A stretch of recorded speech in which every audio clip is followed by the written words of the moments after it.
I saw that. I didn't think it was a comment until I saw your face. I was like, dude, the traction control is just like stopped there. It was like,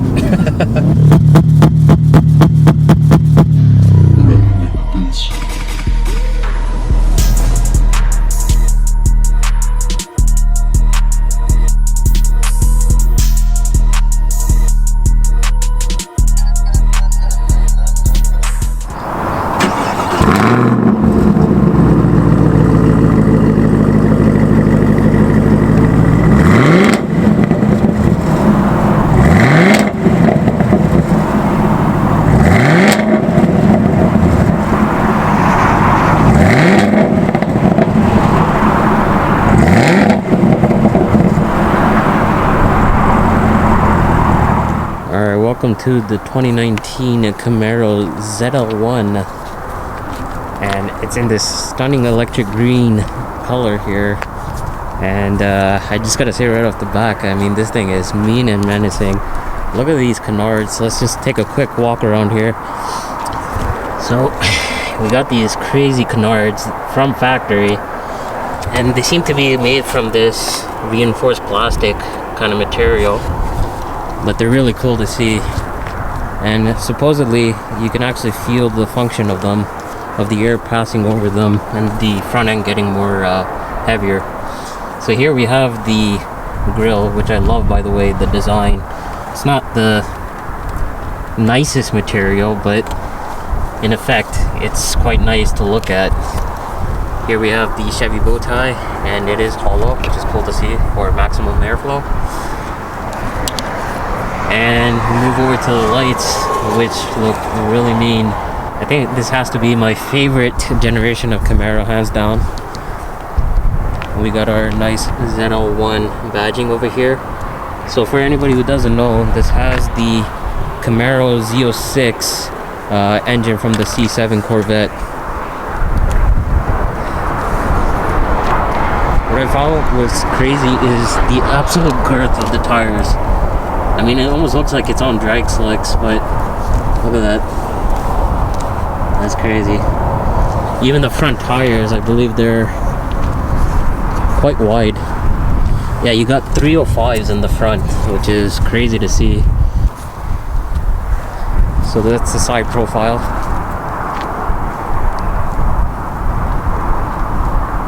And moving our way all down to the back, we got this nice carbon fiber wing. Actually, it looks really nice. It has the contours like the C7 Corvette back end. It's really nice. I'm not a too big fan of the lights here in the back. They kind of have that chromish kind of look, but not bad. We've got these trumpet style exhausts. It sounds really nice.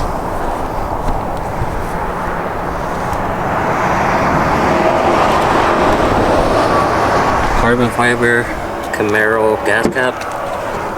And moving on into the interior, everything is finished quite nicely. Actually, we got Alcantara on the side panels. We got a Bose surround sound system, not surround sound, just a sound system. Recaro seats, which feel very nice actually. Good bolstering, a little bit on the stiffer side, but of course this car is track oriented. And something I was mentioning to my buddy here is how far the interiors of the Camaros have actually come. The past generations always seem to be quite lacking in the interior department, but this one is actually quite a nice place to be, especially for a track oriented car. We even got ambient lighting over here. Hopefully we can get a shot of that after. Carbon fiber on the dash. Not a bad place to be. Alright, that's a shot of the engine. Supercharged LT4. This is a shot of the pulley here. It seems a little bit compact for what it is. I mean, it's a huge engine, but it fits nicely into this engine bay. Got quite a bit of room on the sides if you ever have to do any kind of maintenance.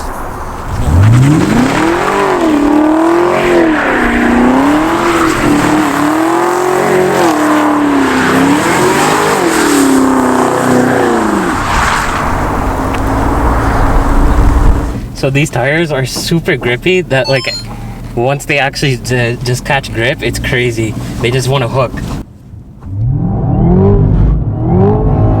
Yeah, it just wants to hook. It's crazy. Alright, we'll just go for a launch then. Just be careful. Alright.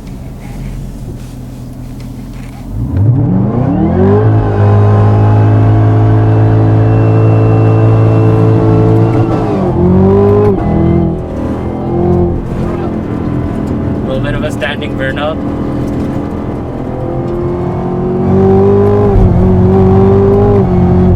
This thing is quick, man. I think the Corvette didn't feel this fast. No, huh? Okay, so it's got a 10-speed transmission and it's like super close ratio. So in between each shift, it doesn't really drop RPM too much. It's crazy. What did you feel when you were ripping it? Well, I didn't rip it as fast as this was crazy. That's crazy. Okay, so I'm just gonna roll into it, not too much. Half throttle. And it just wants to go. It's crazy.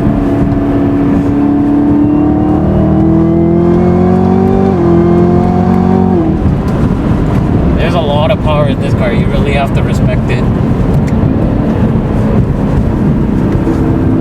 But it's very confidence inspiring, actually. I don't feel too scared driving it. I do. Yeah. I trust German cars more than I trust this thing. Really? The tires are so good on this. Yeah. Okay, so here's a nice turn. It just goes exactly where you want it to. Wow. You got that whole thing about like American cars can't handle, that's gone. This thing handles. You hear the supercharger. And the sound is sick too. Yeah. Dude, when you revved it outside, it was super loud. Like I felt it in my chest, I had to walk back. How was the drive-bys when I was driving by? It's really loud and it sounds really nice from outside.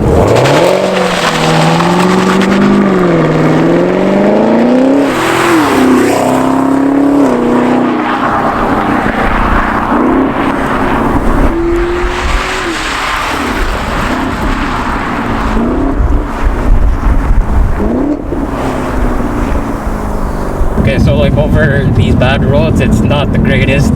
This is definitely not a car you want to drive every day. It's not super comfortable. It's like, I feel it in my back. So would you pick this or a GTR? I don't know, man. I think I'd probably take a GTR for every day. But if I needed like one car for like the track or something and I just wanted to go crazy, this thing is pretty sick actually. There's the downshift.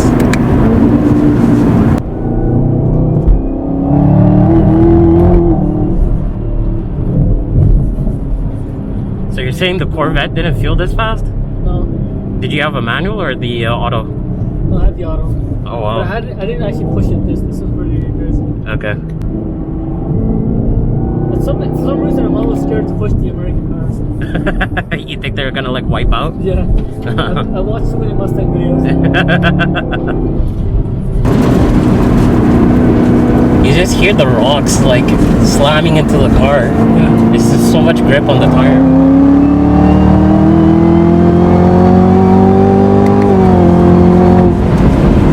That's a Corvette right there. This color is sicker than the Corvette yellow.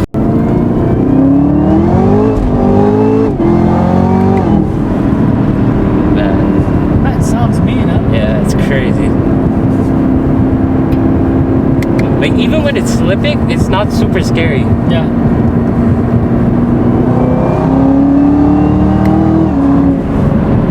That doesn't sound like the sound is coming through the speakers, huh? It's like just pure exhaust. Exactly, yeah. Okay, so now this is like just like a normal mode. We'll put it in drive. It's actually quite quiet. Yeah. It's not too bad. Did you take it off track mode? Yep. It's in touring mode now. It's not bad. Yeah. So essentially this is pretty much a car that you could drive to the track and then go do some crazy laps, and then come back home. You don't have to put it on a trailer or anything. I think on the track would be really fun. It would be, yeah. Stop recording. It's fucking hot. Yeah, I know. How do you even turn it down?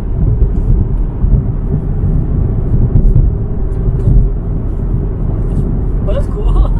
Oh, that's it. You just turn it down like that. It's pretty funny. What do you think about the visibility in this car? It's kind of crappy, actually. Yeah, that's what I noticed. That's what I asked you. Like, this is like super shallow over here. That's actually a good point. And like over here too, even the windows, they're quite high up. I mean, it's enough to see out of, I guess. In the back, all you see is the spoiler. It's funny. Dude, you see, everybody just got out of the way. This car gets so much attention and people just want to see it go by. What about the passengers in the back? Yeah, you can't really fit anybody back there. It's kind of like the GTR.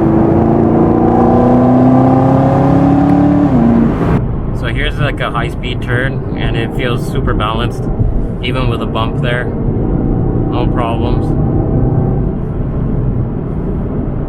This is usually a pretty bad bump up here, and we'll see how it takes it. This one right here. Doesn't really unsettle the cars too badly. That one's a little bit bad, but it's still not too bad. It's manageable.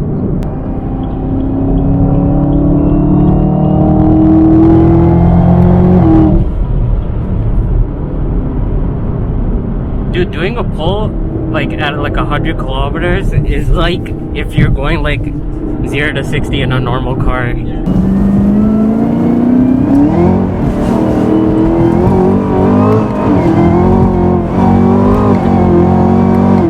Yeah, you struggle for traction. You hear it in the sound, it's like